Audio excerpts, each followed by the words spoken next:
we are not these, expendable commodities that they want to make us out to be. They need us more than we need them. And as soon as the working people realize this, the jig is up. It just Union carpenters in Western Washington are engaging in an important fight. They have voted down a substandard new contract tentative agreement 3 times. Now, the union leadership has come back with a 4th TA, which is hardly any better.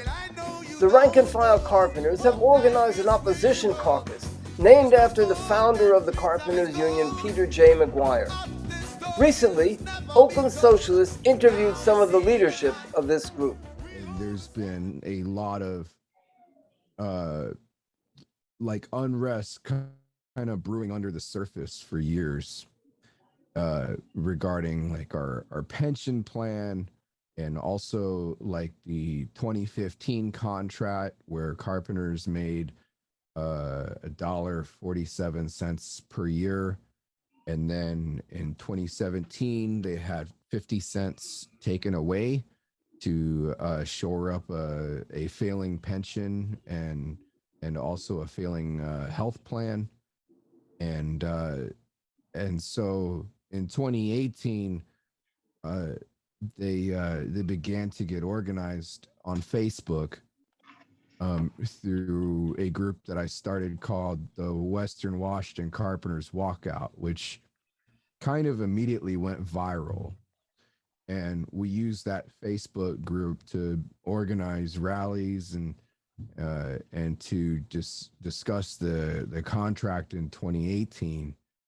The first contract tentative agreement in 2018 was voted down, but they did manage to push a second one through. Following that, a new executive secretary treasurer, Evelyn Shapiro, was installed. She was supposedly a new progressive voice. However, in 2020, a new contract was proposed that was really no different. Period. Is this is the real big test for a new leader to see if things really changed. And we got a contract that was very substandard compared to the other trades.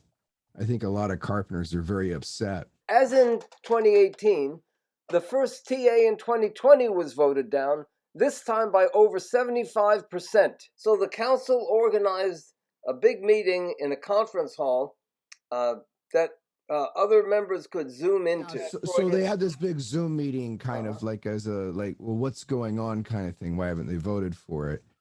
And in this Zoom meeting, it was kind of to play to this illusion that things are becoming more transparent. The leadership actually is, wants to listen to the members and that kind of thing. But she made this big slip, and I was a little surprised. She was talking about New York City and St. Louis, and basically suggesting that that if we asked for too much, we would get priced out of the market like New York City and St. Louis. And then as she's doing that, she said, well, you're nothing special. And everybody knows that she's getting paid a lot. She's getting paid $330,000 per year in salary. Between TA1 and TA2, different representatives, business agents were going out to job sites and pushing for a yes vote. And this also upset a lot of members. One of those business agents over at went to Microsoft, and he was basically told by dozens and dozens of carpenters at the Microsoft job, which is the biggest job on the West Coast, to go take a hike and get out in less friendly terms. After Shapiro and the council's all-out push, they still were only able to get a 48% yes vote. In other words, that TA failed also. And they really, really pushed, this is the best deal we've ever had. This is the best you're ever going to get. You got to vote for it.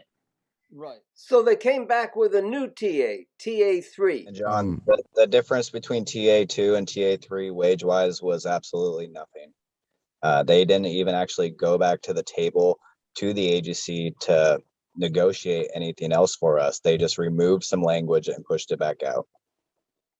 The members then commented on the official union line that the union needs more, quote, market share before it can get a big raise. I find it very silly that we say we don't have enough market share. We need to keep going with it, but at the same time, we don't even have enough carpenters to fill all the jobs. And so I don't understand where the market share we need to gain is if we don't even have enough workers to fulfill the jobs that we currently have. Exactly. And my point that I brought up at the last meeting I went to when they were discussing this is that we need to be focusing on worker share. Basically, we need to start attracting non-union carpenters into the union by providing them a good wage and benefits package. That would get us the workforce we needed. And obviously, these guys, since they talk about market share all the time, they're well aware of the concept of supply and demand. If there's a low supply of something and there's a high demand, you raise the price in order to meet that equilibrium. I mean, you have to be stupid not to understand that concept. For all the talk of needing to organize and build market share, what's really going on is they're trying to have a good sales pitch. Right. And you can't be a salesman and an organizer at the same time. So it seems to me that when you talk about market share, then you're just seeing, like you guys are saying, you're just seeing the union like as a company that's marketing a product. Right. And you have to cut the price of that product in order to compete with other of the same product, which is the non-union carpenter. So what's the purpose of having a union then? Evelyn Shapiro has even said that she's really into top-down organizing, where, as we all know, union started with bottom-up organizing, and we've just fallen away from that. When I first began the Carpenters Union in 2007, I remember I was told, look, if you ever need a job, you just have to find a tower crane and go to it and take your tools there, and that'll be a union job. But now many of the tower cranes are non-union, and that's like the biggest indicator that the non-union sector of the economy has grown exponentially. Residential is dominated. Like, I mean, there's a tiny sliver of union residential work, but it's dominated non-union. And that used to be significantly union. Right. That's why union carpenters don't do much wood framing anymore, because it's all non-union wood framing now. And actually, for a while, there was a big debate over whether to even teach wood framing to union carpenters, or like roof framing, like wood roof framing to union carpenters, because all of it's gone non-union. Nina, I have a question for you. As a female carpenter, do you feel that the union will really go to bat for you to protect your rights as a woman in the trade? I definitely don't see the union going to bat for me. I mean, if I have a problem on the job or at work, it's typically related to the culture of the work and how it's a man's world, and you got to toughen up and just like work through everything, and whether it's physical pain or like the constant microaggressions I get, just being called things that I've made clear that I don't like being called, like young lady, I get called that a lot, or princess.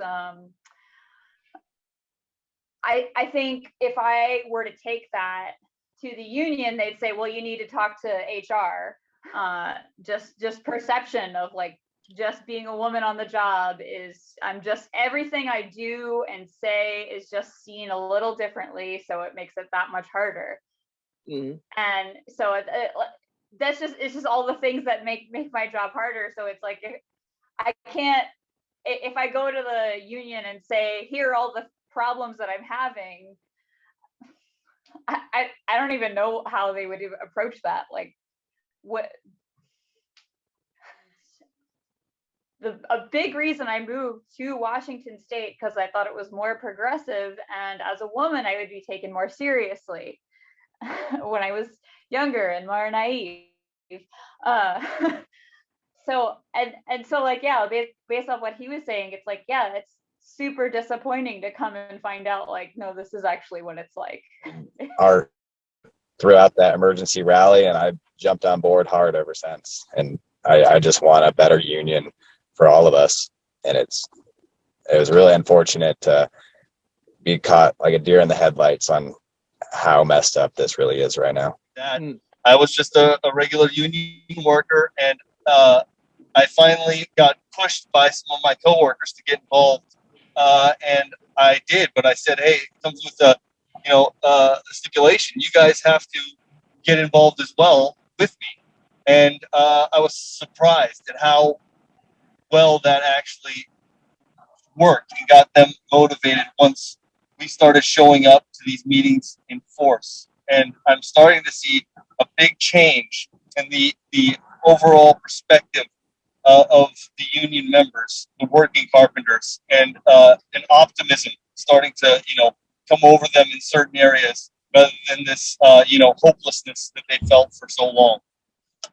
We talked about the possibility of a wildcat strike and maybe calling a rally during work hours, but that's largely a question of the mood.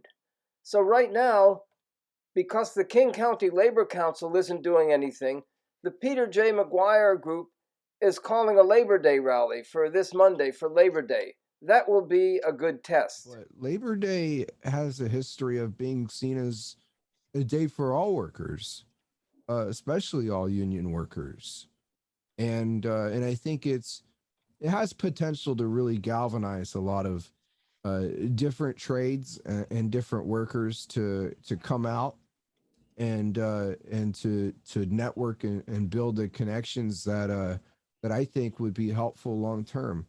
And the way I see the Peter McGuire group is that as it matures and it builds a skeleton for itself, and the leadership committee matures and has like a voting process and a membership process and such, it can expand and it can help other carpenters in different regions and engage in other workers' struggles, and take the role that like basically fill the vacuum that our leadership has left behind.